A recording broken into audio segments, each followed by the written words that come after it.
Welcome everybody to the Gamers Side Quest, wherever you may be, however you may be listening. Thank you for coming out today. I am your one of your hosts today, UFC Wildcat, and we've got our lovely co-hosts.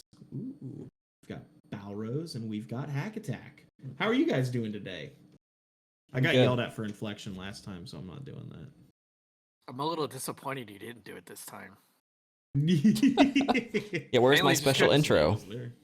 Yeah, I didn't get the and we have Hack Attack. Oh.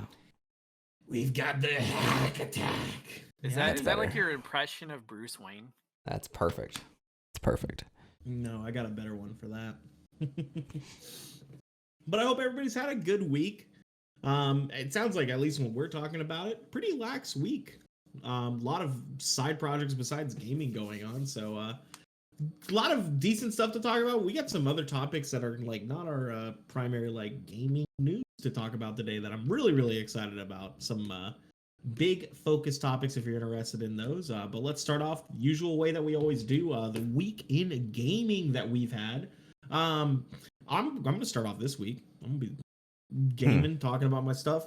It's all about Ryan. So yeah, still diving into our Mario Party mini game list. I still laugh at it because when I'm editing the parts so far, the confidence I had going in was insane. Like, I thought I was going to go through every board in one night. And 34 attempts in, I have not beaten one board. So it is brutal, to say the least. So what'd you end Friday night with, attempts number wise? 34. The first I did 15 and I did another 19 on the next stream. And I've decided I'm going to keep streaming it until I beat it now. So you're 0 and 34? You beat one of them or all of them? To beat one. I just want to beat one at this point. Okay. Because like we would like to play Mario Party again in 2021. Oh, I know. That's why I said I thought it was going to be a day. I thought I was set. I was planning that it was just going to be one day and we're out. But I've been in it insanely bad. So I want to get back into weekly Mario parties because I've got a few more people who are in the community who are like, yeah, I'm interested. What's happened? And I'm like, well, I suck, number one, but number two, yeah. It's almost as if Mario Party's not random. So I mean, the challenge itself makes it very difficult.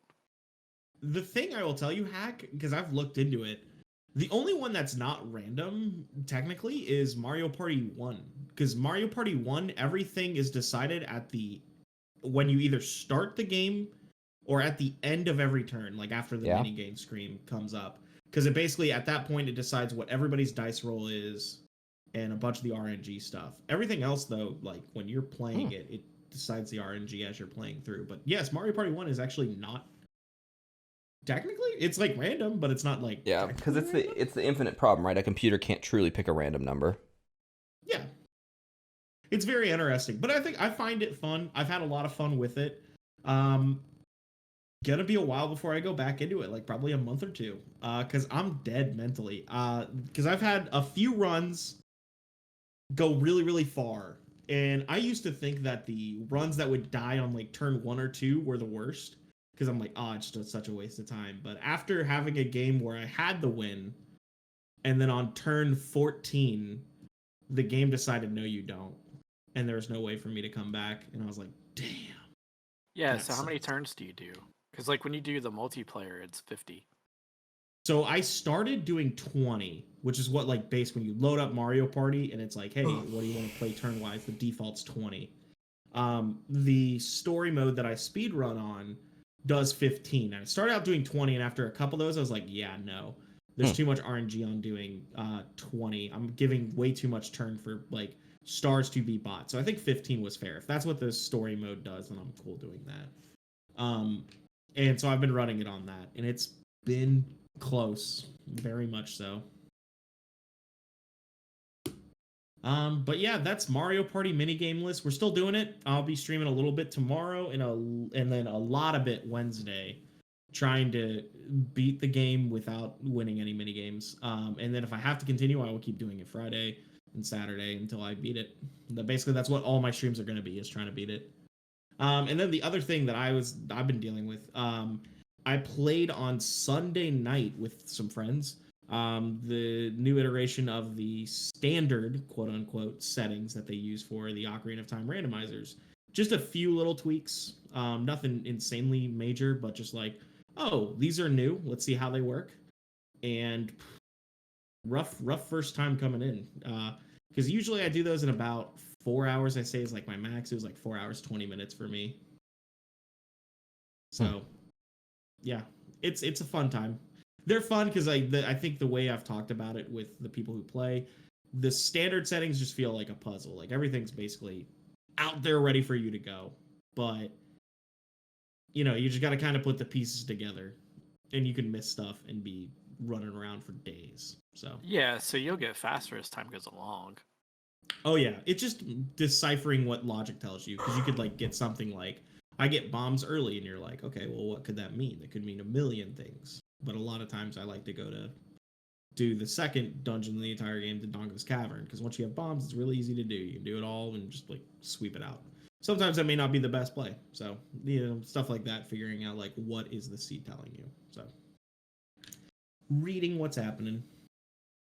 But yeah, with that, I think we're good to hop over to Hack. Well, how have you been doing, Noah? What have you been gaming with this week? I did a little bit of everything. I decided, since I talked about Subnautica last week, to download it again and play through it. Nice. So the game Subnautica 1 is still super satisfying. I'll tell you, those Leviathans in that game are no joke, and they scare the hell out of you every single time you see one. Like, so is it like Minecraft? Am I remembering that correctly? Or not like Minecraft, but like, you know, or is it like a story that you the premise of it is, the premises of it is you kind of crash on this water planet. Yeah. And the whole game takes place pretty much underwater. And so you have to manage things like your air, your food, your water. And then as you get farther away from like where you land is very like neutral, like there's no enemies. It's very safe, and you can explore, you know, pretty relatively easier. As you get farther away, the monsters get bigger and bigger and bigger, until the point where they're like the size of, I don't know how big, I don't know what the scale is, but like the size of buildings. Yeah. These gigantic squid, mean things, and there's no weapons, there's no guns. So your defense is like an electric blast, and like it's very underwater? Like underwater, yeah. So wouldn't that hurt you? I don't know. I don't develop games, but it's a very like, if you want a very like chill, like I don't know, it's very pretty. Like it's cool to take your submarine and go down and find this cave, and then you stumble upon like a weird biome. Like I wouldn't say it's a game for everybody, but it's a very like, it's just a cool game. It's unique. Would you say it's similar in the style of like Satisfactory, where it's kind of like open world, you can do what you want, and then there's like enemies around, or it's like, no, it's not I would even say crafting, it's just, I would say it's more in like Rust, but not end game. Like if you die, you just respawn, but like your whole goal is to like kind of start with nothing, get food, and then build a very small base, and then you can kind of expand on it. But there's only so much base building. Like it's the main objective is exploring. Okay. Yeah, because air has to be a big resource management. Yeah, it's huge. That prevents you from exploring too far out. Yeah, like you have to like, let's say you take like your little craft and you get to a point, well, you can only swim about a minute away from it before you got to start swimming back. Yeah. Because you can only swim, you know, like it's funny because you have to watch it. You're like, okay, I've swam until I'm halfway out of oxygen. I have to go back now, or I'm gonna die. Exactly. That's such an interesting concept.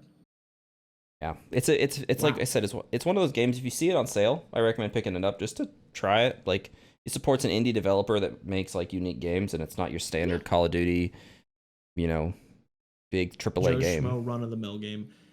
Is it on sale now? It probably is. I don't know. I already owned it, so but it's oh, it you wasn't owned ever it. That's right. Okay. And then the new one's coming out, which is called Sub-Zero, which takes place in like an Arctic instead. So you have to deal with like coming up into like ice and stuff.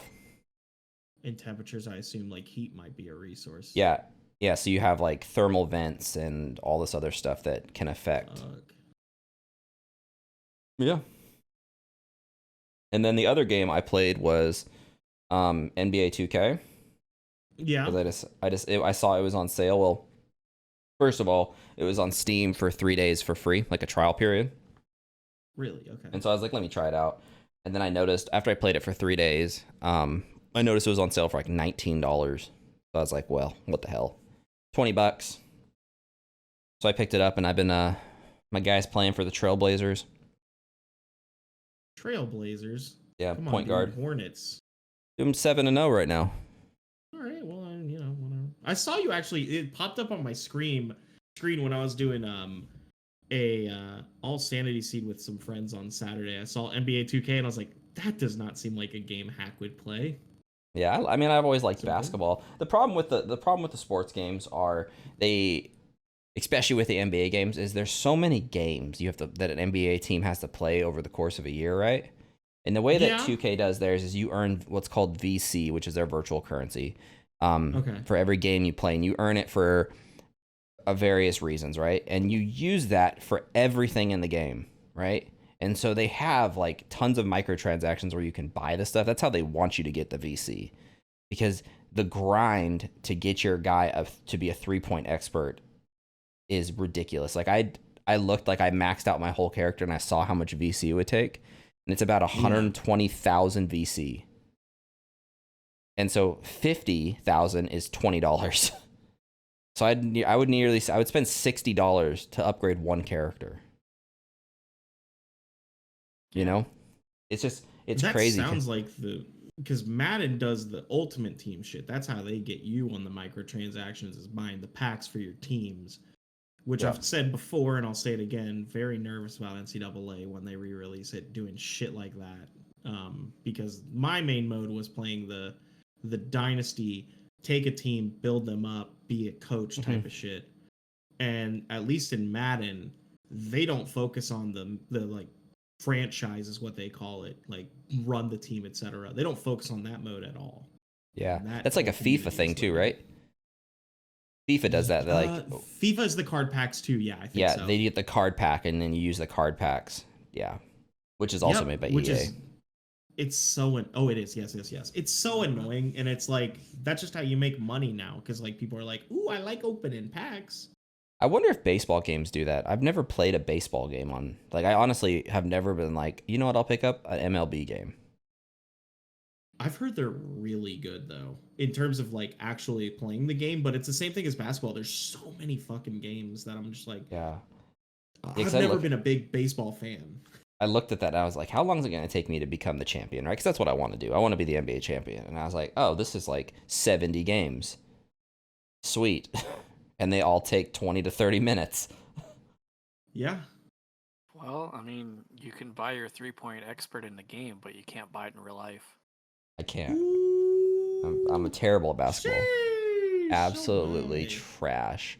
But yeah, that's all I did. Oh, and then I played real life game this weekend. Oh, what was that? Real life. I went to golfing. How is that? First time. We had a beautiful day here. It was like 70 degrees on Saturday. So I chose to go golfing with my friends, and I did terrible. Full 18? Full 18. But I mean, it's the first time it's the first time golfing in 4 months, so I don't expect to do great. Yeah, I can't wait to start going around the news around the block. Once you're vaccinated, you can hang outside with people who are or inside with people who are vaccinated, and supposedly that's May. I've been vaccinated. That's so nice. I'm so low priority because I'm a young, late 20, almost 30-year-old. Fucking gray beard. So, yeah. He dyes it. Start calling you Gray Bush. That's so crazy. I don't dye. It's like literally this part. Like that's the stress from your Mario Party minigame runs. Yeah, I'm pretty confident it's from stress. And I thought it was just stained. Speed running and shit is not. No, I don't fucking like dye it. That's the crazy thing. It just is. Eric got it. It went right over your head, but that's okay. Yeah. Sheesh. What, Ryan? I think your connection's getting screwy, bud. Why do you say that? Because you're doing this. You're chopping. Am I? Is he doing it to you, for It's you, Eric? fine on my side. Oh, maybe it's my I connection. see it on stream that it is happening. Yeah, maybe it might be you. Mr. I look have like I'm the fine. best fiber in the world over there. I do It's have like, why are you fiber. getting choppy? I very rarely ever have Yeah. any type of internet issue anymore. See, that's just you're kind of like Ryan is flex? suffering in Mario Party 3, and you are suffering in 3-pointers, and there's 3 of us. That's what's happening. Well, maybe you should get on the fiber train. Based. I don't need to be on the fiber train. I'm winning Oh. already. You're not. You don't have fiber. That's fair. Pay more Fiber's for shitty alright. internet. Yeah. I pay like 55 a month. I pay 60. Yeah, I pay And like you're the one 60. who's choppy. $60 for fiber. I have $60 fiber. Ryan, why are you choppy? I'm not choppy. You are choppy. Your mom's choppy. Choppy like the Minge. waters in Subnautica. They're not choppy. They're actually really Woo! smooth. You wouldn't know because you've never played. I don't need to So, play. Eric, what have you been up to gaming wise? Any lax week for you, or just like getting into something big? I played Star Wars Galaxy of Heroes, and that's pretty much it. Nice, nice, nice, nice. I had a pretty Yeah, weird seems work nice. schedule last week, and then I had drill this weekend. So Damn. I'll play games this upcoming weekend, maybe. That'd be nice. Yeah. Or I'll sleep a day away. Who knows? Option 2. Yeah, that's life. I mean, I watched Promise Neverland, all of season 1.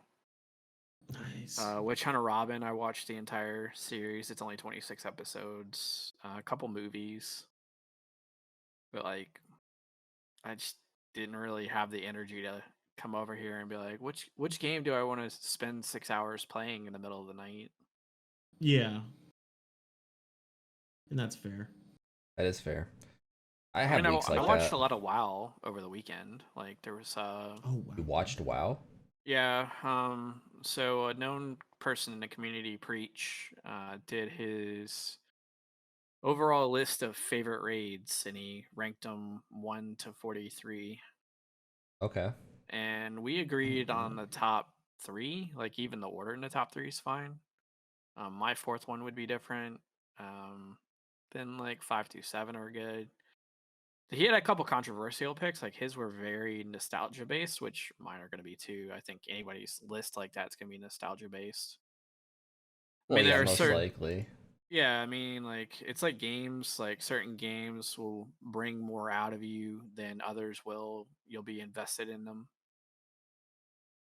Yeah, I for feel sure. that. Like, I mean, that's how there's certain games there's certain levels that I love that other people probably aren't big fans of. Like, I really loved the winter level on Halo 1. I think forget what like it's that called. Too. Can't remember. It's it not a either. bad level. It's a good sniping level. Yeah, I loved both of them because you get the first go through and then you play the same level again on the way back through. Yeah. I dug it. But I think with that, we can move on to our first like actual heavy topic that we're going to spend a lot of time on. We're talking about ports, and primarily Sony's been having a lot of ports come to PC, which is definitely a lot different than normal. Woo woo! So excited. So excited. Yeah. I know at least for me, one of the big ones that I saw is Atlas is being a little bit more friendly with their IPs. The big one that I had saw originally that I was like, oh wow, that's actually happening was Persona 4 Golden, which is one I still need to play through, but I don't have a spare 100 hours to just chuck into it. Yes, you do. But that's when I was like, oh wow, that's You have actually enough on time. Steam. Crazy. No. But that's one I thought was crazy. And there's some other games. If Hack, I feel like, is our resident expert on this right now, he can guide us through what's coming. I mean, I'm no PC expert on or I'm not an expert PlayStation on to PC. PlayStation, but since I haven't Yeah. owned a PlayStation, and I see, I think I still own my PlayStation 3, but that's the Yeah. last time I bought a PlayStation. I mean, it yeah. kind of makes sense that you would open up your games to PC players.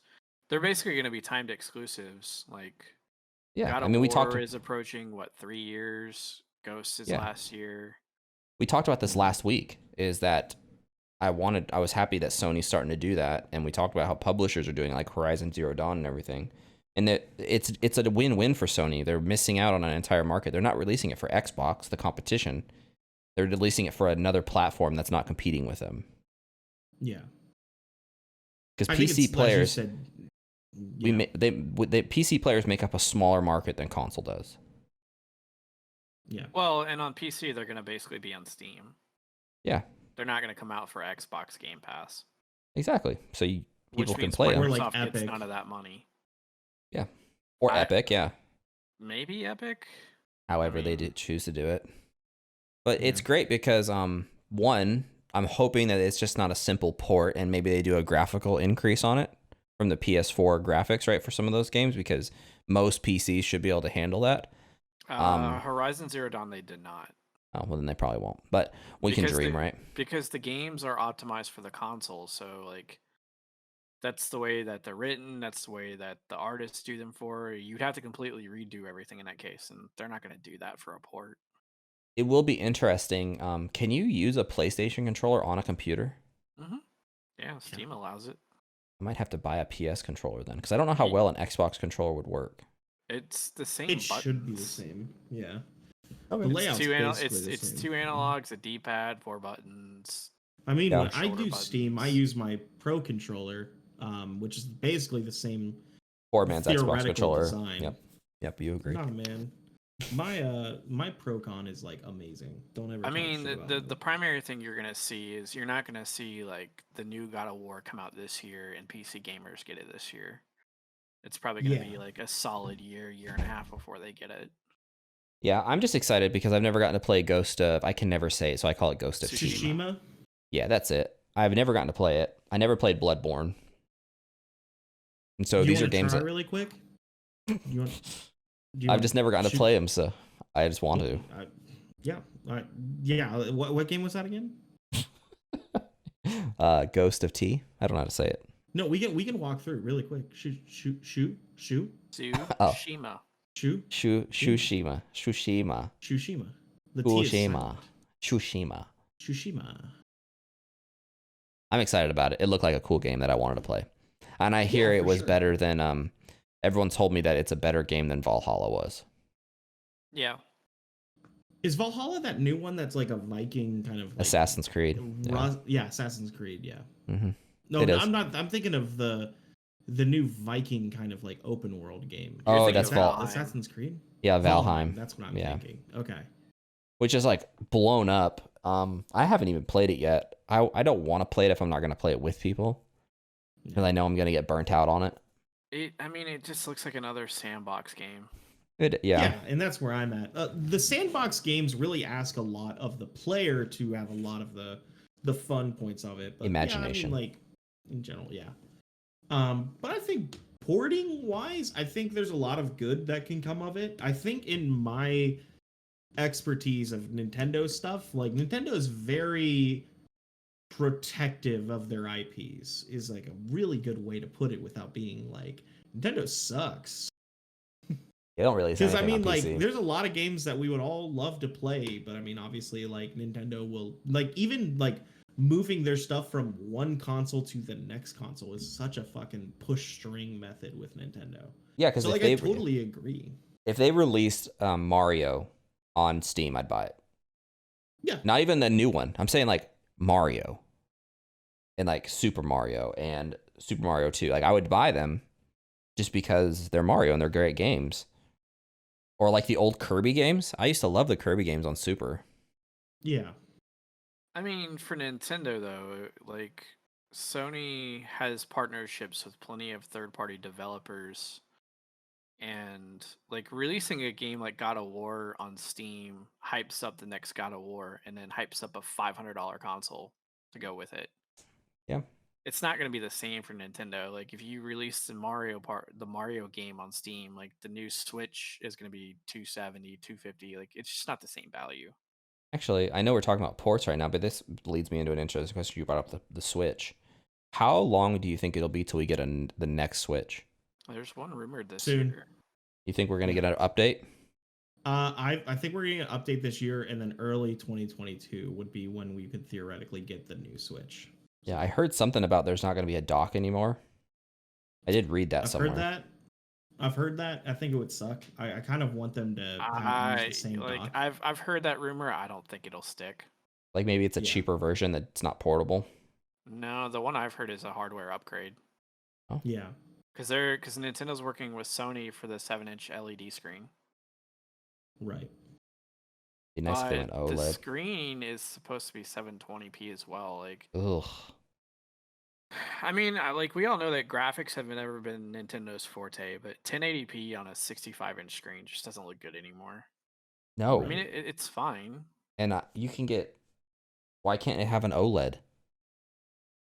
It might be a cost associated Even with it. iPhones have OLEDs now. Yeah, but iPhones are $1,200. I think the best way I can explain this is Nintendo likes to jump on things when they become cheap. Like if they're the big thing, then like yeah, it's really hard for Nintendo because they're like, it's a lot of money to put into it. But then if they could be like, hey, now you can do this like Gen 1 back and there's a new thing, they're like, how about that old thing that's like probably cheaper now? So I think that's more so the logic that they have on it is to. I mean, like the new Switch isn't going to be $400. It's going to be $300 maybe. And Nintendo probably has the biggest profit margin of any of the companies. No, you're probably right. I was trying to remember what I got the Switch for because I bought it day one. The price was nothing to me. Day one, I think it was $300. It's always been $300. Mm-hmm. I think that's just the way that they. You might see like a $400 yeah. bundle with like Breath of the Wild 2 if it comes out at that point. Yeah, they like their bundles too. I don't know if that's a GameStop thing or Nintendo thing. Like Nintendo likes to have their like special editions, like the Animal Crossing one, the now Skyward Sword Joy-Con types of things. They've had like a Monster Hunter Switch bundle. Pokemon had one. Smash Pokemon. Yeah. Eric's right. It was originally $299. $299 without a pro controller. Yeah, that's the one thing I bought. Literally, that price. Yeah. Amazon. I literally bought, when I bought the Switch, I bought the Switch and an extra set of Joy-Cons. I didn't buy a Pro Controller off rip, but I bought one pretty soon after because I was like, I like Joy-Cons. It's like when I was playing Breath of the Wild, the fact that I could just like sit on my couch or like in a chair and just literally be like this playing instead of like hands in together and like this stuff, I loved it. It felt really relaxing. So like I love the Joy-Cons. It's just a matter of like if I'm playing a game seriously, like if I'm playing like I sped run Super Mario Odyssey or I'm playing Smash, I'd rather just have a fucking Pro Controller. But yeah, I think overall, like, so this is where I wanted to get on this. It's like, obviously, there's that exclusivity window when you do stuff like ports. But, like, you know, how long do you ride that? Because obviously, like, I make a game and I want them to buy a game because it's on my console. But, like, when's the window that you're like, all right, we've already hit our, you know, critical mass window of, like, people who buy console for a game. Now we're just like, all right. I mean, if you're Nintendo until the company's dead. That's what I think. I mean, Nintendo, doing it since they came into existence. They're typically like the #1 selling company. The Switch is the #1 selling console. That's not going away. Sorry. Do you think that the Switch, or do you think that Nintendo has sold more copies of Mario than any other company? As a franchise, it's got to be yes. Yeah. They've been doing it 30 plus years. No other company's done that. Yeah. By the way, Heck, your I saw it. I saw it. But I'll just cut that part out. I would probably say yeah. I mean, obviously that's Nintendo stuff, but I mean, I think there's obviously kind of like the backhandy stuff where like no Mario out of nowhere. I think the IP is what Nintendo cares more about. Because, like, again, I mean, like, they'll go out of their way to stop anything that is, like, utilizing their IP in a way that they're not profiting off of. Well, I mean, like, Nintendo moved into the mobile market. They released a Mario game on the Apple Store. They released a Mario Kart game on the Apple Store, and they did fine. Mm-hmm. But they weren't, like, bangers. I think it was just straight profit, and anything that they got from it was cool, but it wasn't, like, the next big thing. I think the big thing that they have, and I don't know if it's still big, but it was massive, was the Fire Emblem Heroes game. Because that was one of those gotcha games with Fire Emblem people. And It's still going. Yep. It picked up popularity when Three Houses was released, but it's still going. Exactly. Yeah, You know, and that's what I'm saying. So they have some bangers. Like, You know, something I don't see anymore is the amiibos or whatever they were called. no, they're still around. Yeah. They have amiibos from time to time, but it's not as like out there. Like they release one with every Smash DLC character, and like some of their bigger games. Like I think they had some amiibos for the 3D World and Bowser's Fury. But yeah, it's not like a thing where they were like constantly releasing. It feels like a Smash thing mostly that you have amiibos for. Yeah, I mean they released a few Pokemon ones pretty recently. Yeah. I just remember when they first came out, like there was literally like a shelf dedicated to amiibos. I mean, Best Buy still has that. Oh, we'll see it. It's just not like it's not huge. Like it's like the pop figures. Like pop figures when they first blew up were in everybody's stores, and now you're starting to see them not Less and less. dwindle. Yeah, you're seeing them less, but like it's because you're running out of content to use them. Well, and it's like everything. There, like every couple of years, it was Beanie Babies when we were kids. Yep. And then it was I remember like there was these little things you get out of like the candy machines. They were like homies or something. They were super popular. And then that was the pop figures were super popular, and then well, I mean, like with else. amiibos, so if once you hit all the Nintendo characters, what do you do? What do you mean? Re-release Nintendo characters. Yeah, what do you mean? Here's Mario in another hat. By the way, he's not interactable with the first game. And you know what's happening?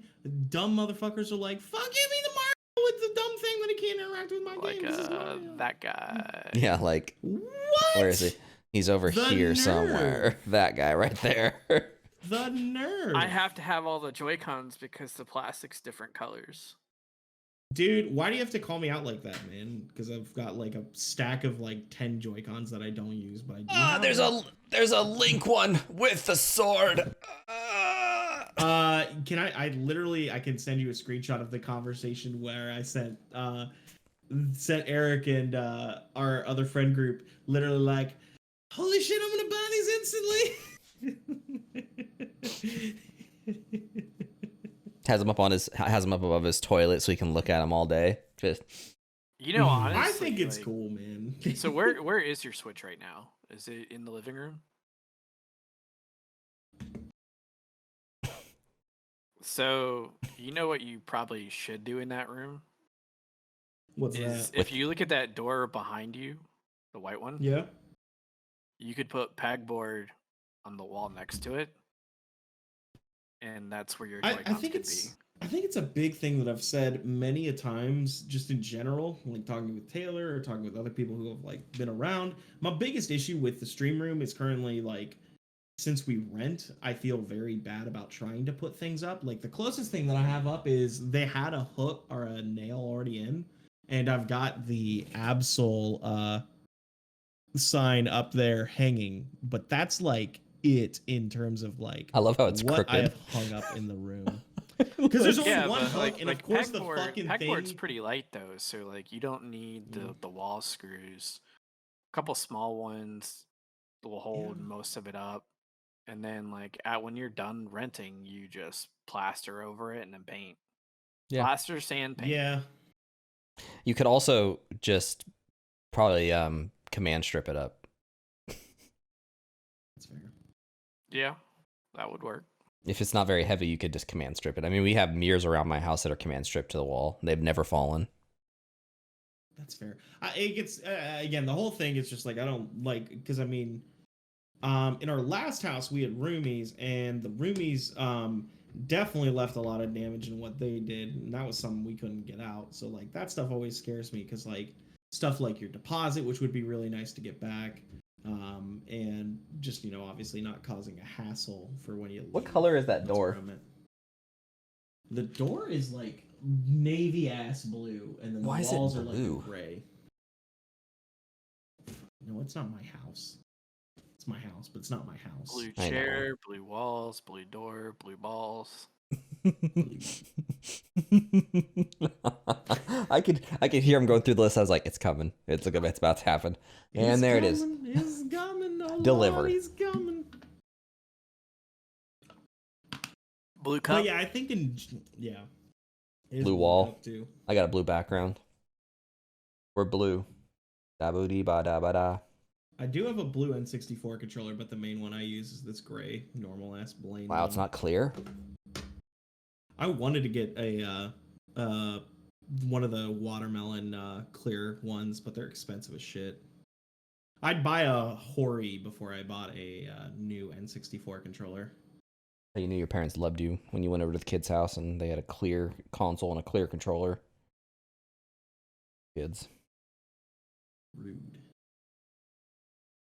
But I think with that, we can bounce to our next topic, which is actually talking about like games that like hit you in the feels. Like I know I've had like shows and movies hit me in the feels where I'm sitting there like, fuck me. I've had a moment where I cried during a show, but I think that's the most visceral I've gotten in that. Have you guys had any game experiences where you sit there and you're like, emotional hit, any of that type of experience with your gaming life? I'll let you guys go first. I have a list, so like. Oh, he's got a Let's do list. it. Apparently, I'm ready apparently for Ryan you. has nothing. So. No, I definitely have stuff. It's just like It's in the I game. don't have. Let Apparently me tell Ryan you, has man. nothing. Okay. Your princess is in 30 another castle. Oh my god. Literally the 34th same time- story. The 34th time that I've not beaten minigameless, I've had a very emotional reaction. What is with you and your obsession with princesses and castles? Let's talk about that real quick. Your favorite games both involve the same plot line. Bad guy steals princess. Use your hero to go rescue princess.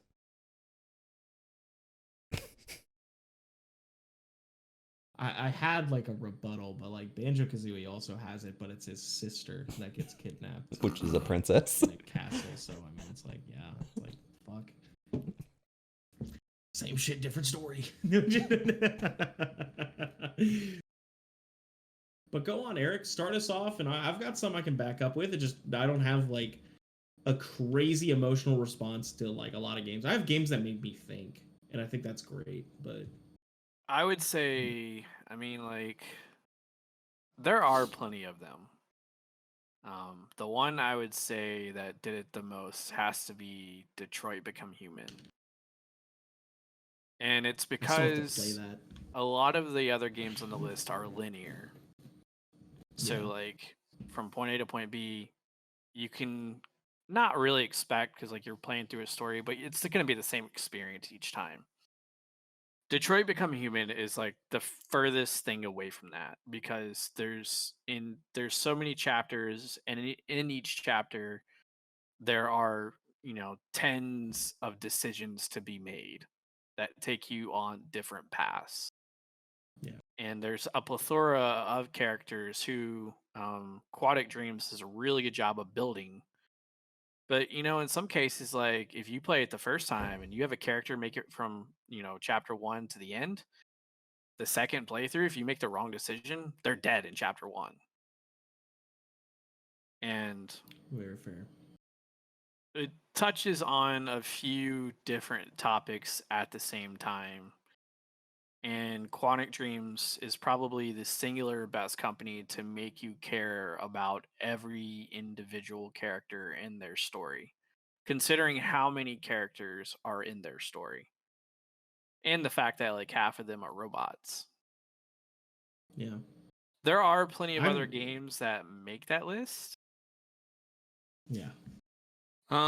Probably like the singular most emotionally driven moment I would have to say is Last of Us 2. It's probably the only game where I've gotten so angry at a scene that like I turned off my PS5 and was done for the day. Dang. That's fair. And That's then pretty sad. didn't want to play the game for like 2 days afterwards. Wow. And then drug myself to play it, being frustrated the entire way. Like, Naughty Dog did a really good job of teaching you its lesson. Yeah. Witcher 3 is really good. It has probably the best emotionally driven side quest I've ever played. Like 15 hours of the game is one of its side quests. It's not even the main Right. quest. Mass Effect, I would say 2 is probably the best one out of that series because it's another one where it's not to the same scale as Detroit Become Human, but like choices matter and impact the game's ending. God of War was another one. Horizon Zero Dawn was another one. I mean, most of the Sony exclusives are really just emotional adventures. I think would I agree with say, that a lot. like, I want to say Halo, but like, it's just not on the same level for me. I think yeah, I was gonna maybe touch on that one. I think Halo, the very first time I played the game, I really cared about the characters. Like they did an amazing job world building the first game. Second game, we got a Yeah. little better. Third game, I started to care again, but then after that, I just kind of, I don't know, lost a little Whatever. interest. Halo seems like it was meant to be a trilogy, and then Yeah, Microsoft got greedy with it. yeah, Yeah. yeah, and they took some of the emotion out of it. That's fair. I would say trilogy-wise, Mass Effect's the best one. Is it okay? So I'm excited for that to come out. Is what you're saying? I mean, I played through the trilogy, but I'm ready to play through it again. Yeah. I tried to play the Mass Effect games, and I don't know what it was. Maybe I'll have to try them again. I just couldn't. I don't know. I couldn't get over that initial hump. Well, I mean, number 1 played very differently than 2 and 3. Maybe that was it. Because number 1 was this weird, like, action RPG version of Knights of the Old Republic, which was still very much like a turn-based D&D type battle system. So get through 1 and 2 and 3 at least mechanically will be a better Well, drive. 1 is revamped in the remaster. Oh, is it? Could you Okay, just- sick. Yeah. Could you just skip the one? combat's redone. You can, but like I mean, 1 story by itself is pretty good. Like Yeah. if you're gonna play the trilogy, play all 3. It's the one that introduces you to what they were called, the Reapers or whatever. Yeah, Reapers, the Citadel. I thought. Like I said, I played a little bit of it. I just couldn't get through it. That's fair. At least for me, emotional games, I think one company that did it really well, and I really loved their stories, and I got really attached, and I think it's just because of the way the games are designed, are Telltale games. The Walking Yeah. Dead series was fucking amazing. I loved everything about it. I grew really emotionally attached to a lot of characters in there, and I'm like, damn. Especially when it forces you to make choices between people, type of situations. I think that's amazing. Where it's like, oh god, what the fuck do I do? I think those are some of the best, instances. So there's the Walking Dead. My personal favorite, The Wolf Among Us. It's one of my games that when people ask about like what's a good story game to play, I tell them all the time, play Wolf Among Us. It's top tier in terms of just like a good gameplay experience or good story experience. The gameplay is whatever, because I mean you're mostly just kind of like, it feels like a 3D point and clicker. You go around, you're like, oh, interactable item, do this, and you like get a story from there. But the main pull is like the story. So I've realized that a lot of games that make me have reactions are games that have big story elements that I'm like, oh, I'm driven into. I would say Persona 5 had some like story beats that I'm like, oh, I'm really into this. But overall, like, it's still just like a game to me. I'm still like, okay, grinding out the game, beating bosses, dungeon crawling, turn-based RPG type stuff, like, cool. I think Telltale just does it really well when you're wanting an emotional game experience. I've heard about Heavy Rain being like one of those good, emotionally exhausting but fun stories, so I've debated going to that. But yeah, I'm more looking for those type of games. The story ones are the ones that give me the best type of reaction if I'm wanting that. Otherwise, I'm playing games just to like, what's Mario doing this time? Where's the princess this time? Or Well, so something that Telltale does that like all the companies I mentioned don't do is their games are episodic. Yep. So you don't like God of War is a really good game, but it's a 30-hour game. Detroit Become Human is a really good game and it's emotionally driven, but it's 20 plus hours. Like you can knock out a solid portion of The Walking Dead in 4 to 5. Yep. And the individual episodes are like an hour. So it's almost like watching a TV show. But Exactly. the thing that both sets of games have in common is choice. Like it's hard to get emotionally invested in a game that just guides you down a path. Allowing you as Exactly. the player to choose outcomes is something that drives those decisions. Like even if it's the wrong decision, there's a lot of people who got the worst ending in Witcher 3 and they were emotionally depressed for days Yeah. because they realized like, oh shit, the things I did led me here. I think it's the same way in a lot of gaming. Like a lot of gaming in general, I feel very fulfilled when I'm like my choices meant something, like you said. I think I saw one that was like it was like a meme or something where there's like this like people playing a straight path and they're like, oh, this game sucks, whatever, but then there's like a curvy path, but literally it's just like curvy, but it's just the same one path, and people are like, oh, I love it or whatever, and I'm like, yeah. When I'm able to like make choices and I'm like, okay, well, I choose this, well, now I've branched somewhere else. I think those are like the top tier type of games that make me go like, holy hell, like it really exemplifies the weight of my actions throughout a game. And if I could find more games like that, I would be in love with a bunch of other series. But a lot of games I play, when I'm playing not Nintendo games that I know are linear, that I'm like, oh, I want a good story. A lot of them are just like a curvy, straight path that it's the same thing every time. No matter what I do, I'm going to get where I need to be. So it's hard. Yeah, I mean there are linear stories that are very emotionally driven. They're not the norm. Yep. Well, I think I God guess of it's War is a probably great easier to example. say they are the norm actually, because like when you look at the past few game of the years, they were linear. I Last think of that's Us the big 2. thing. Yeah. I haven't played those ones because I was never a Sony guy. I've just recently got like PlayStation 4. I bought it for Persona and I haven't played a lot of the big games. So like I think that's kind of just where my game library is like at a deficit. Because like you said, Last of Us is one I still have not played. I've not played one or two. I need to play those because again, those sound like really good stories. I played God of War, loved it because the story was amazing. But again, like you said, it is linear. You play through Like the game, you're going to the get year the before X result. that, both Horizon Zero Dawn and Breath of the Wild were pretty linear. Yep. The Final Fantasy VII remake, it's linear. Final Fantasy VII's linear. Every Final Fantasy game is pretty linear. Yeah. And they're always really good stories. You just gotta like the gameplay, which is something I just can't get behind. Same thing with like For Persona. sure. Like I know it's a really good gameplay, but like, can I just watch somebody play it for 20 hours to be done? Dude, I'll stream it if you're in there every stream. I'll do it for you, baby. But I those ones are so hard to stream because it's like You don't like turn-based or slice of life? No, they're not my thing. Which is weird because I liked Fire Emblem Three Houses. dude, that's me. Turn-based slice of life. Like, give me some more of that ish. Inject that into my vein. Hack, you can have some too. I don't have to have it all. I don't like turn-based games.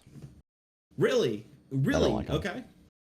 Like that's why, as a kid, I never got into Final Fantasy. I know they went away from the turn-based model later, but when I was a kid, they were all turn-based. I suffered through Pokemon with it. I just don't enjoy those. Turn-based, yeah. I just don't enjoy those games, and the only reason I did is because I liked Pokemon. I do have a couple of games in this category though that Yeah, I'm interested in hearing what you think because I think we are like we're talking about these like story-based ones, but I know you as a person, you play a lot of like sandboxy. You play your FPS. Do you get emotional when you play Astroneer? Yeah. No. Only when you quit on me and I left me on the moon alone. He gets hella emotional when playing Satisfactory. When I do. The design is not good because I made one design that was like god awful, and he said, "Dude, what the fuck?" And I was like, "It works. What do you want?" Yeah, it's I don't have OCD, so it's bad. I try not to say things like that's the OCD in me, but I just believe that if you're gonna make a factory, you make it efficient. But the concrete tower's too tall. What do we do? I don't mind that. I don't mind if it's ugly. I just want it to be efficient. The big ones for me, in no particular order. One that I felt gave me a pretty good gut punch in the ending. Like I kind of felt it coming, but it still was like, oh crap. Was Bioshock Infinite? I've not even played that yet. Yeah. It's an amazing game. It's got a great ending, but like you kind of get the feeling like where the story's going towards the end, but it still surprised me that it's a really good story. I recommend. I won't ruin it for anybody. I mean, it came out like 8 years ago, but I'm just dumb. I'm really sorry. Yeah, I'm dumb as hell. You should, if you haven't played Bioshock Infinite, it's the best one. Is it? Because I really liked 1. It's easily the best one. Did we play 2 together? No. Or did we just play 1? Because 1 was fantastic. Yeah, Bioshock Infinite is easily the best Bioshock game. Yeah. The other one, another one that's not so much, I guess it's not an emotional response, but it kind of, I'll tie this one with it. There's 2 that are like this. It's like I don't know, like a peaceful game that kind of gets you on edge at the same time. And the first one was Firewatch. I liked Firewatch. Like, a lot of people called it a walking simulator. The idea of the game is for a summer, you take the job of, you work in a Firewatch in the 80s in Montana. And so your job is to live in this tower and watch out for wildfires. And with that comes like a murder mystery. And it's just the idea of being completely alone and someone's watching you. And it was one of those games where you're like, it was very satisfying to end it, is what I mean. Like, didn't necessarily cry or anything like that, but it was just a very satisfying game. I think it's another good emotion to have in a game where like either the choices you've done or what you've been building to hits like that perfect climax. Yeah. Another great one, and this is actually a Sony title that if you've never played this one, I definitely recommend you play this, is Journey. I've seen it, yeah. It's got no story to actually say it. It all does it through visuals. Yep. And it does it in a beautiful way. And It's like for some reason, at the end of this game, you love this character that doesn't say anything, doesn't speak, and just walks around the desert like blindly. It's a very weird experience because you're like, how do I care about this character so much? And the fact that like I'm walking through the desert, and if you're playing the game at the same time, I might run into you. Yeah. Like, they did it so elegantly. Like, I don't know you're there, and I might just stumble upon you. It made the game feel so much bigger than it was. And like, I thought that was excellent game design. But the one game that truly made me go like, what did I just do? Like, really surprising me was The Line. I don't know if you guys ever played that game. I've never. It's called Spec Ops: The Line. Okay. It came out in like 2013, 2012, somewhere around there, and it I'll ruin this one for you. So you play a soldier I think it's Iraq. It's a Middle Eastern country, and you play the soldier, and throughout this thing, you're constantly seeing like these atrocities in war, right? And you're constantly fighting these battles and blah blah blah. And then at the end of the game, you find out it was you the whole time. Fuck. Like, yeah. And so it was kind of those like, you're essentially hunting yourself the entire game, and in the end you find out your guy's just gone nuts and has been like making up these figmentations all around you the whole time. And there's like, it seem like it's okay. Yeah, there's subtle clues throughout the game that you don't pick up on because you're in an FPS, right? But there's like things that characters say that don't fit what you're doing. And it's because in his mind, he's visualizing something else while he's actually doing something else. Wow. Very interesting game. What is that Sounds for? like The Sixth Sense. I think I played it on Xbox. It's on Steam.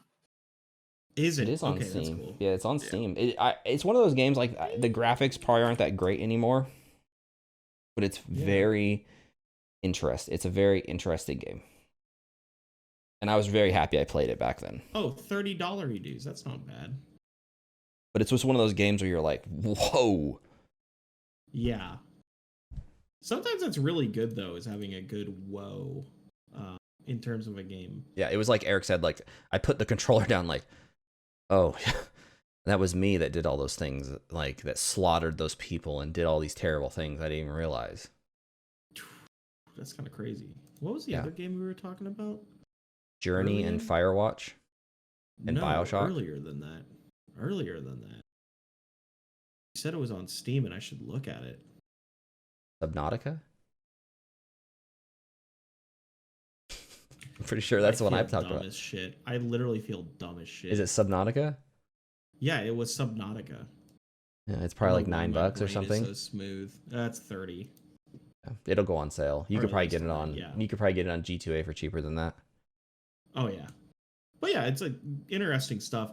There's a lot of games that just kind of like, you know, I want that reaction where I'm like sad. Like sometimes I just want to play a game where I'm just fucking sad all day. Yeah, I think storytelling in games has definitely taken a backseat to the multiplayer, just because it's very hard for them to make money off a story game. I would disagree. I think there's the Controversial. example of like PlayStation, so I disagree. Well, no, I think there's the Dude. examples of like your Last of Us and your there's specific games, but for the most part, those aren't the number one selling games. Like they're just not. That's not where companies They are for that console. The thing is that like PC gaming doesn't have that type of game. What I'm saying is that if that was the case, then every game would be story driven because that's where the money would be at, but it's not. The majority of games that come out are not huge story games, is what I'm saying. I'm not saying they don't exist. I'm just saying the majority are not. I disagree specifically for the PlayStation. So every game that comes, over 50% The best of the games games that come on out, the PlayStation are story-driven games. I'm not saying they're not the best games. I'm saying over 50% of the games that come out, like over 50% of the games that come out that are best selling are the story games on exclusives, PlayStation. Yes. Well, yeah, if you go to exclusive, what I'm saying is I bet you I'll tell you Call what, of Duty sells more than I'll put it for you right now. on PlayStation. I can't believe, dude. Drama Monday, dude. Isn't FIFA like the number one selling video game in the world? It's unbelievable. Drama Monday, dude.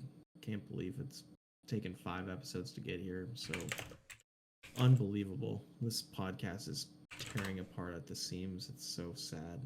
All right, so number 1 is Grand Theft Auto 5. Number Okay. 2 is Uncharted 4. Yep. Number 3 is Call Story. of Duty Black Yep. Ops 3. Yep. Number 4 is Red Dead Redemption 2. Yep. Number 5 is Call We of haven't- Duty. So The only exclusive you said so far is Uncharted.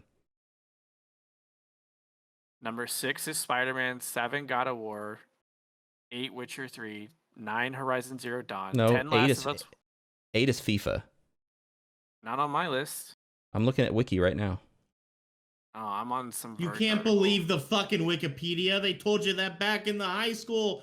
Don't believe the internet. So, Last of Us, Gran Turismo, Infamous, Final Fantasy VII Remake, Ghost of Tsushima, Monster Hunter World, Last of Us 2, Detroit Become Human, Persona 5, Crash Bandicoot, Yeah, Final majority of Fantasy those are 15. the- So, in the top 20, how many of those are exclusives? At least 12 or 13, the majority. Let's see. Persona 5 is an exclusive.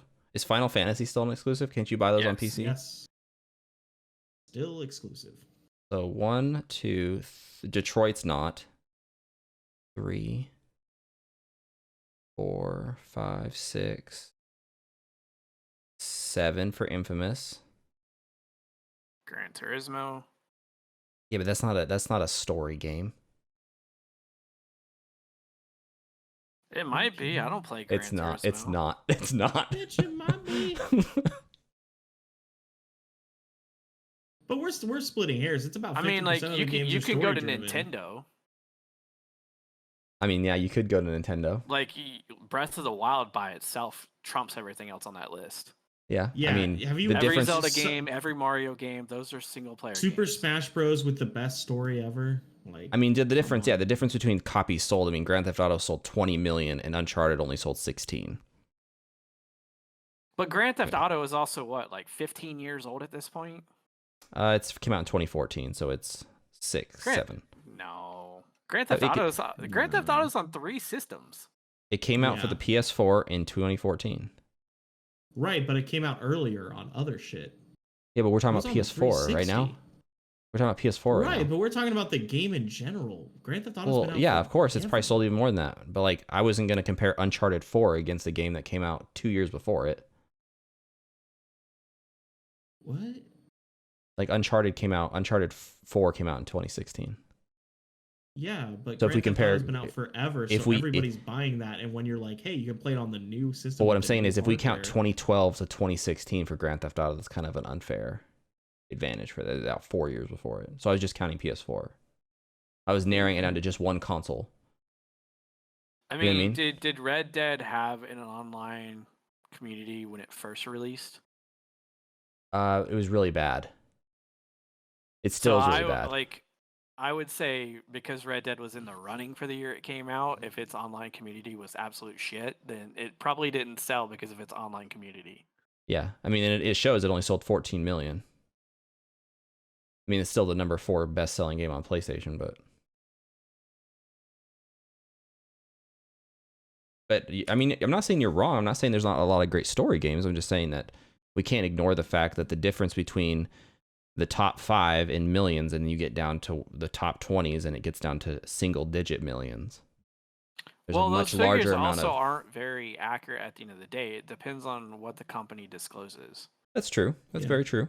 So like EA doesn't disclose true figures. They never have, they never will. They'll either say a game it was a success or it wasn't, and then analyzers out there will make an opinion based on what EA says. Yeah. Oh, I have some insider info. My source can't be named. I can be your insider info. I think it's crazy that EA, right? One of the largest companies in the world. The only game they have on the PlayStation's list is FIFA 18, is the number 8th best-selling game. And then there's not another EA game all the way down until number 31, which is FIFA 17. Jeez. I mean, like, so I think they came out and said that Jedi Fallen Order sold 10 million copies total. Oh, between all the consoles? Well, we know they didn't sell any on the Switch, right? That's true. It wasn't on the Switch. Yeah. And I doubt they sold 10 million on the Xbox. PC. Or PC.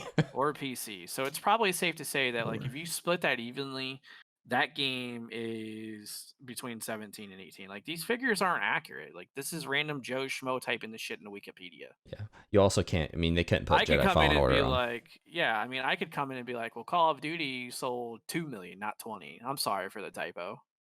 I mean, they couldn't put Call of Duty on, or they couldn't put Jedi Fallen Order on the Switch anyway. I mean, like, if you look at what Sony previews every year, it's not fucking Call of Duty. Well, no, but we can't ignore that it's the better. They sell way more copies of that, and that's what I'm arguing. I'm not saying that. I mean, I wouldn't even say Call of Duty does. Like, the games with microtransactions sell more now. Oh yeah, your Fortnites and your Apex but like, you can't say that story-driven games don't have their place. I'm not saying they don't have their place. When did I ever say that? They clearly do, and they're the games that do move consoles. Nobody buys a PlayStation 5 and they're like, I want to play the newest Call of Duty on it. Like, it's the same game as the PS4.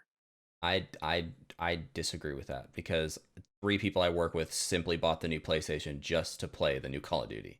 Well, I would say they made $500 mistakes. Because they wanted because it's the first time console players have been able to do 120 frames per second. That's extremely important in FPS. I mean, it is, but if you're going to care about that, why don't you just play it on PC? Yeah. Because their friends still play console. Yeah, okay. You're speaking to the choir. I made the switch to PC, obviously. I saw the light, but a lot of people are still stuck in their ways. They would rather stick because their friends play Xbox or their friends play on PlayStation. Even though those games are crossplay and they could still play with their friends, they'll still play on those because it's just what they know. But to say that Call of Duty doesn't sell consoles is not true, because it definitely does. Because there's a whole market out there who doesn't play anything but sports and shooters. Sports definitely doesn't. It used to be sports. I would totally agree with you on sports. I would say that it's like literally FIFA and that's it. Yeah, it's not Madden. I would say sports is the lowest market. And 2K. NBA Madden 2K sells tons of copies.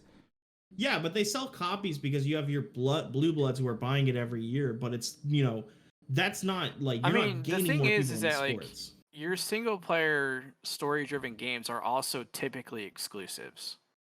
Which one is not an exclusive?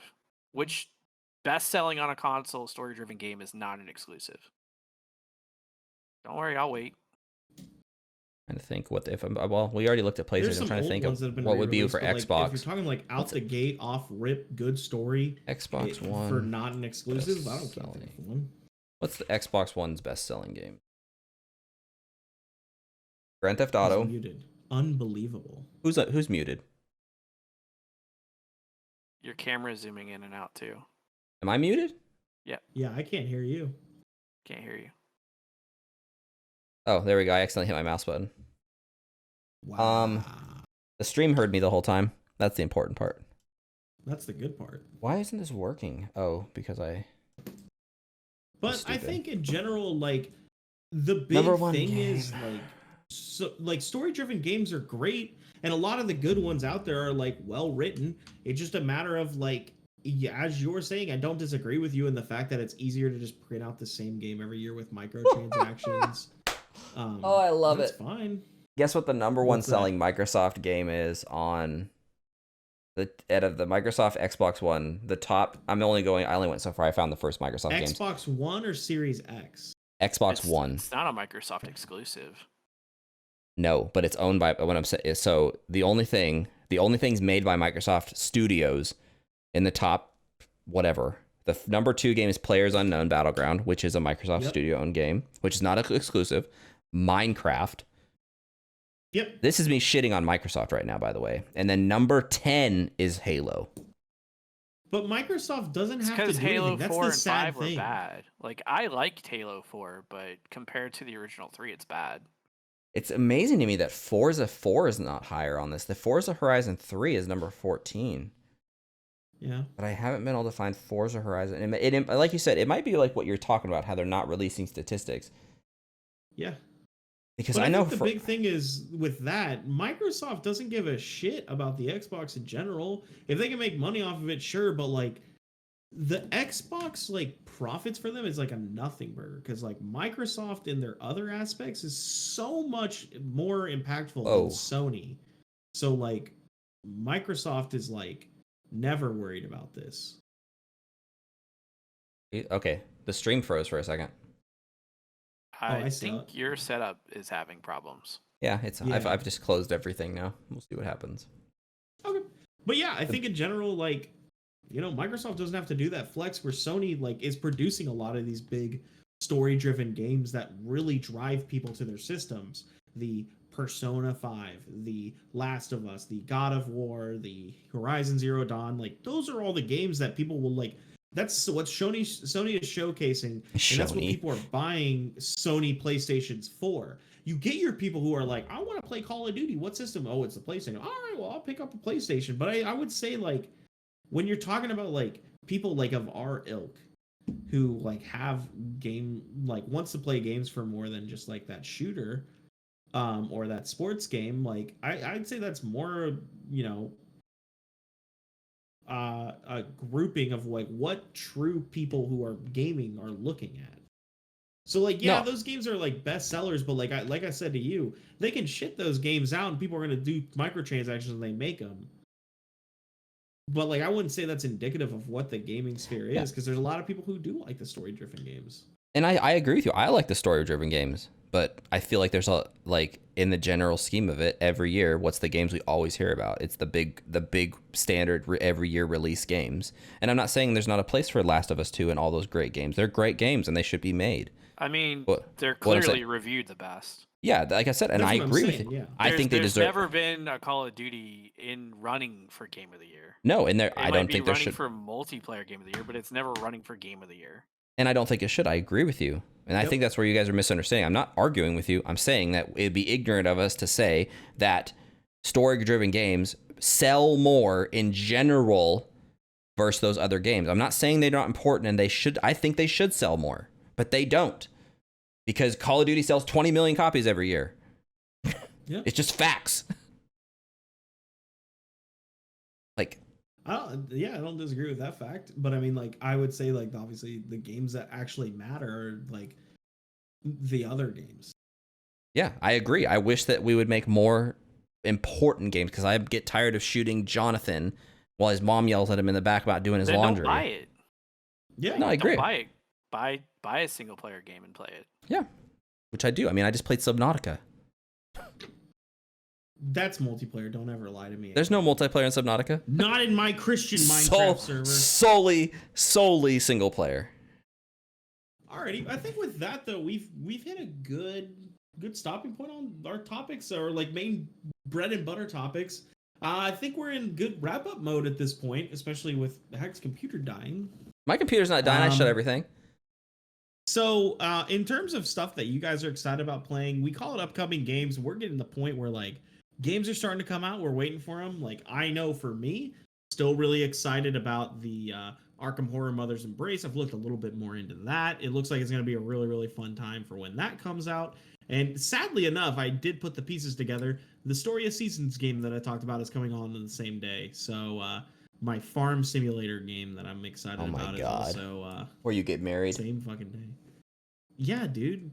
Dude, I've thought about it, man. We might start speedrunning Harvest Moon 64 marriage percent. Yeah. Hack, you need to calm down, okay? Because like your excitement, I know it was a surprise announcement. Dude, I just can't. Did you hear the thud on my desk? Yeah, I heard it. That's why I said you got to calm down. It was immense. I literally am getting lightheaded from it. But yeah, other than that, I'm playing my usual games. I'm excited to start getting out of mini game lists so I can start doing some other projects I have. But other than that, that's my upcoming games and stuff I'm excited about. You guys got anything that you're excited to jump into in the coming weeks? Gotham Knights. Gotham Knights. Yeah, that's an interesting one. That's what I'm excited about. Yeah. It's like it's like the Arkham games, but Yep. Batman's dead, and you play as other people. I can't believe you're playing as fucking the Joker. That's fun. I didn't say the Joker. Gotham Knights. I just think it'll be cool. It'll be something unique. Oh, for sure. The Batman game that doesn't have Batman in it. That's why it's called Gotham Knights. Yeah. Play as Robin instead of Batman, so it's the same combat. Or just- Batgirl, or Catwoman, Oh, Nightwing. or Nightwing, or Raven. Can you play as Raven? I don't know. I don't know who you can play as yet. I don't want to Probably dare open a not. window on my computer because I can Yeah, tell. your camera's doing some weird stuff. it might Hold on. freak out. Yeah, Eric will look it up. But no, I yeah, need to I t- think. I need to take the auto zoom off my camera because it keeps zooming in and out. Yeah, Oh, it's trying to. It's do that. basically every Robin. Ooh. Oh, like Nightwing. Robin. Oh wait, no, there's only 4 of them. Oh, Jason Todd. Come on, Jason Todd. Come on, I want to play someone who gets killed. Come on. There's Jason Todd, Tim Drake, Batgirl, and Nightwing. Love it. You have to say Tim Drake because he's technically not the Robin in the DC universe right now, comic book wise. Yep. Isn't it? What's his little shit's name? Oh, what is that little bastard's name?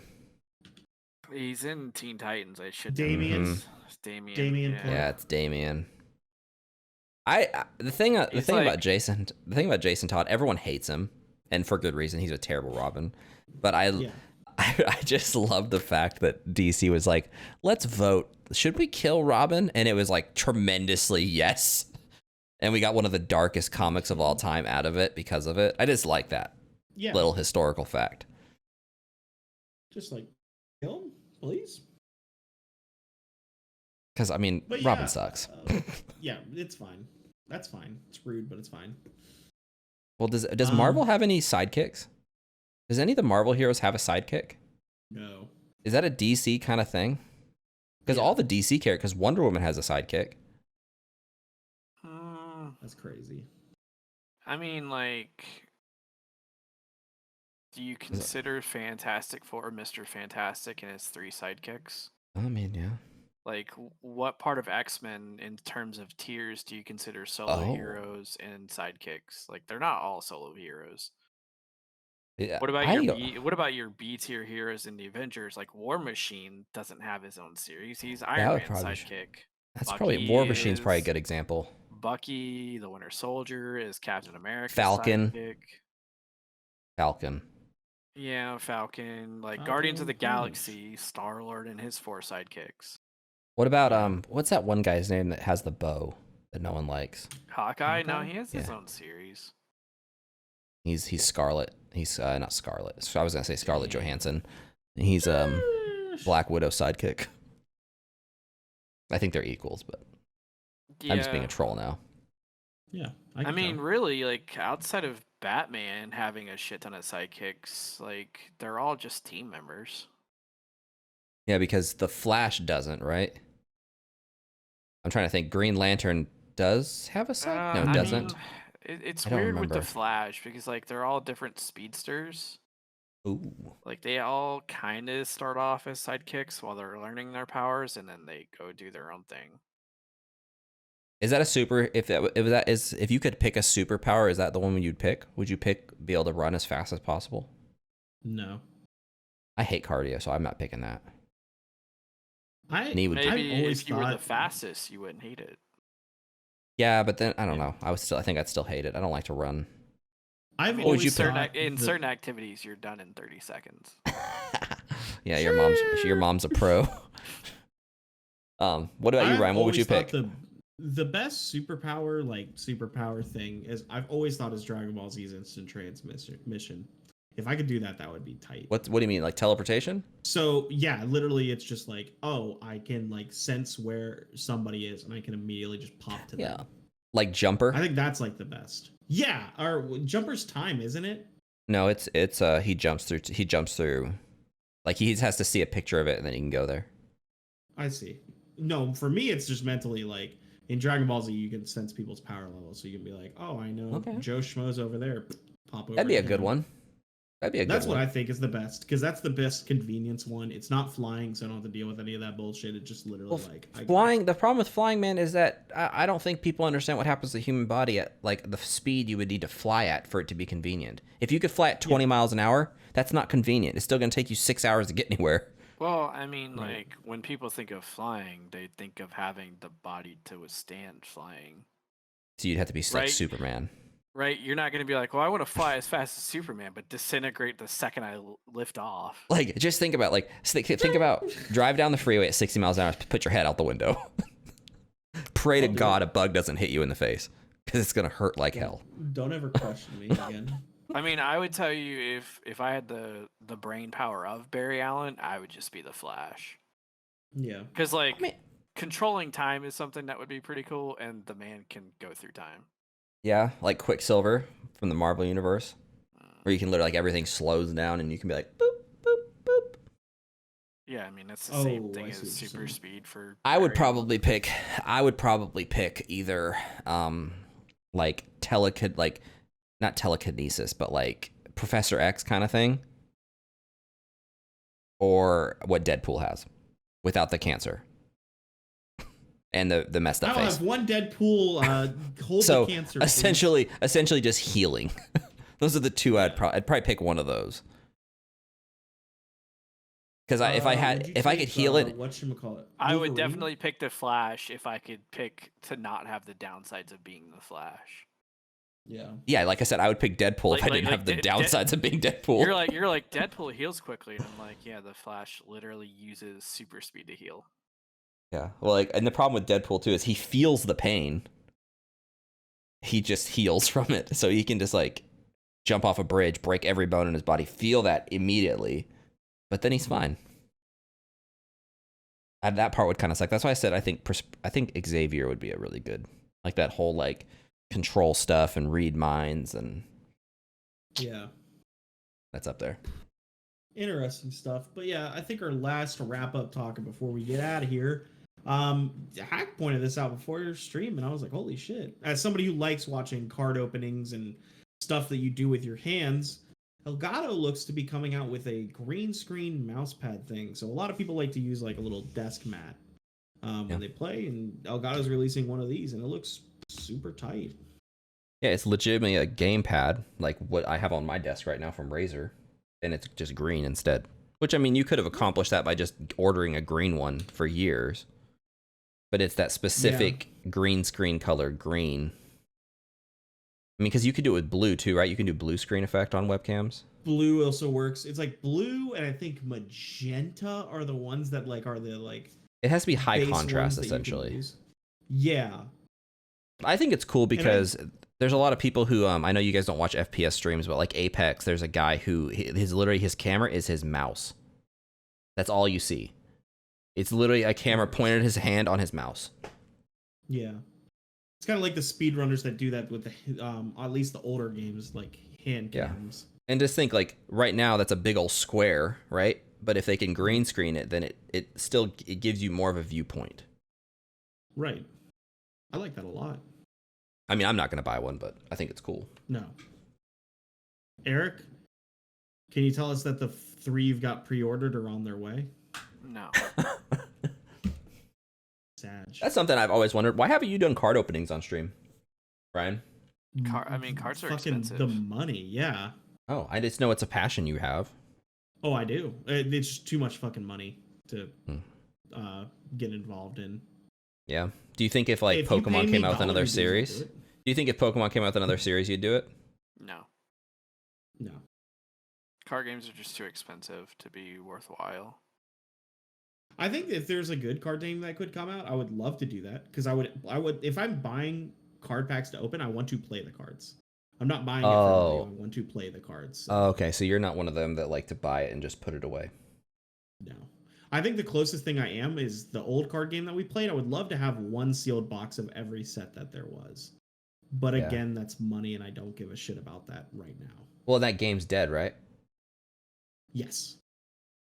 Yeah, I mean, like it's like Magic though. Like if you buy a box of cards to open, you're not getting your value out of that box. You might. Well, no, but of course most not. likely you're not. So like you also have to play the card game, which requires an investment of time, which is another thing I taking don't have. away from other things that you're doing. And in the current landscape, it's very difficult to play games like that at a store socially distanced properly. Yeah. And if you're going to play a game like that with the intent of winning, buying boxes is counterproductive. Yeah. Just create the deck that you want online and buy the cards. Do you think that more games are going to move towards the Hearthstone model? I would hope so. There's got to be something that competes with Hearthstone, Runeterra, which is actually lower end, and then Magic Arena. Yeah. Yeah. Uh, Card games are there. Like the best way to play them is online, but you're still dealing with the same bullshit of, online tournaments are really hard and few and far between to come by, and the same issue that Eric was mentioning. You're winning for losing by having to buy more packs to stay competitive. Yeah, I mean, like, Magic's obviously doing well, but that's because it's Magic. Hearthstone's always just Hearthstone's up there. the one that caught the lightning bolt. And Yeah. wrote it. Yeah. Because you still have to buy packs out of Hearthstone, right? Oh yeah. Yeah, I mean, it's a premium model for sure. Like, you can get them over time, but they're really relying on the microtransactions. Yeah, and I've kind of heard that after each season, like you need the new cards. Yep. Yeah, there's a You power definitely need increase. cards to play. So like again, it's like in any card game that you're playing, you need to be, if you want to be competitively active, like let's use Z for example when we were playing. I felt the need, I had to buy a case every set that came out to make sure I had every card that was in that set. Now, what's To a make case for the sure- people who don't know what a case is? 12 A boxes. case would be 12 booster boxes. So if every booster box was $60, a case would be $360. So $7.20. every 4 months you would have to spend $360 to stay $7.20. competitive. Yeah, it's 720. Or am I doing that wrong? Yeah, it's 720. Math's hard. I'm sitting there listening to your math. I'm like, that doesn't make sense. 12, 3, 6. Smooth brain, boys. I wish I paid $360 a case when I was buying cases. But that's what I was saying. You would have to spend egregious amounts of money to stay competitive. So if I wanted to play any deck at the snap of a finger, hey, Red Cooler's now the best deck.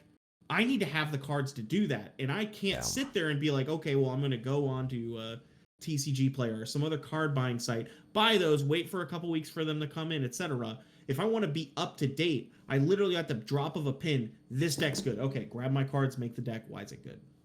So And that's when you guys insanely hard. when you guys were playing Z, you guys went in on like big boxes, right? Together. I bought a case every set. But what I'm saying is like you as the group, like you guys would all do that, wouldn't you? I think Eric would buy a couple boxes. Alec would buy cases. And we would just do that to stay competitive. Eric would have our extras because you would get extras of some stuff, but like the ultra rares, Eric would, if I remember correctly, you would just buy like what's needed because you were like, I'm not Yeah, buying a especially fucking towards the case. end, I just bought singles. Like, Yeah. I think it was probably set 4 where that was like the last big one. After Yeah. that, So- I was like, I don't want to spend that much money just to open packs. Did you crack? Is it like the same crack packing or pack cracking like Pokemon is, where it's like what? It's like 10 cards in a sleeve or whatever. So yeah, it's like 12 cards in every pack. Every pack has X amount of commons. I think it's like 7. X amount of uncommons, which I think is Yeah. like 4. And then So you do one like the rare. You do like the shuffle where you knew the numbers and you'd always just pretty much look at the same cards because the commons get I excessive. think Z always had it in the back, so you never had to do any pack shuffling bullshit. The cards were always in the same order. Yeah, because remember how Pokemon, I think it's like 3, right? You have like take 3 off. It's different in slap every it. set. Yeah, and then like there's older a certain sets is like 2. Yeah, because I'll watch those sometimes and people will just like they're like and then there's like 1, 2, 3, then it's like throw the rest of the cards away. Like I don't want this crap. Right. Because it's like a bunch of standard energy and trainers and or like your commons that I could literally go to the fucking card store down the street and be like, take a stack out. And I'm like, I got basically a pack here. Which is it's crazy though right now is that commons for Pokemon cards are so expensive. Like for the original sets, they're through the roof expensive. Because it's they're 20 scarcity. years old. Yeah, it's like, scarcity. You look at it and like it's scarcity and like popularity. Like Charmander, Squirtle, Bulbasaur, those ones are in the thousands for. I mean, Pokemon goes through cycles like that. Yeah. Mm-hmm. And we're just in a cycle for that. I personally believe that if I had to pick, like, I don't really care much about the second generation of Pokemon. There's a couple characters I like in there, like Eevee and everything, but the first generation's the ones I really like. We can talk about this another stream, but Gen 2 sucks. It is a very bad set of games. Eevee's in Gen 1, by the way. Oh, is she in Gen 1? Yeah. Yep. Okay, my bad, my mistake then. I knew, but she's a there's high 2 number, new right? Eevees in there. She's a high number, like isn't she? 100 something. Yeah, she's almost at the end of the list. Is it Jolteon and all that? Was all of her evolutions that were second gen? So it's it's Vaporeon, Flareon, and Jolteon in Gen 1, and then you get Espeon and Umbreon in Gen 2. That's what I'm thinking of. That's what I'm thinking of. But yeah, Gen 2 sucks as a game, and we could go into that. There's a dude that I watch who's explained it, and I'm like, yeah, that's exactly. We can talk about that next time. But yeah, but with that, streaming schedule ahead. I think for me, it's just Mario Party mini game lists. Tuesday, Wednesday, Friday, and Saturday. So that'll be fun times. Painful times. But yeah. Cool. You getting in there yet, Hack, or you still figuring it out? Listen, man, this week I literally am going to get off this podcast, go to bed, and I have to be at work at 5 a.m. I have to wake up at 4:15 every morning for the rest of the week. And I don't get home. I don't get home till 10 o'clock every day. It's like an 18-hour day. It's going to be awful. Yep. Oh, salary. Oh, I do have one interesting thing of gaming news to talk about. I totally forgot about this. Last thing, I promise. You got it quick. Last thing. So my job, without going into too many details, I don't like to talk about my job out in the thing. We have this big event going on this week, and they got the guy that is they got the actor from Call of Duty to give to shoot a promo, and they showed it to us all. Like, legitimately, this guy, like, they contacted him and he shot a promo for us, like, to hype us up. Like, I'm not kidding. He did it for free. He didn't get paid for it or anything, but like for pro bono. And I was like, I recognize that guy. Where's that guy from? I recognize that voice. And then he said his name, and I was like, oh shit, it's the dude from Call of Duty. I thought it was cool. I will reiterate. Fucking hell, man. Goddamn. Fuck. Shit. But yeah, that's my week this week is hell. So no gaming this week for me. I feel it. No gaming. That sucks. But yeah, I mean, like, sometimes it's good to take a week off too. So enjoy it. It sucks that it's working, but enjoy it. Yeah, it's work. Enjoy time off. But you, Eric, what are you going to play? I think, Eric, what are you jumping into? I'm going to jump into the stream next Monday at 8 Eastern. Oh, is that the gamer side quest? Wait a second. I've heard of that. I've heard that's Poggies. Yeah, I heard there's two really good hosts, and then there's one that's okay. I'm cool being okay, man. Oh no, you're the good one. Fine. Fuck. I was talking about myself. On that note, let's end this shit. Thank you guys for coming out this week. Good time, good talks. And I will be excited to see you next week. Hack and Bowrose, they might be excited. I'm not going to speak for them because that's cringe. I don't know their feelings. Get out of here. I'm thrilled on the inside. Have a good rest of your week, everybody. Happy gaming. See ya. Later.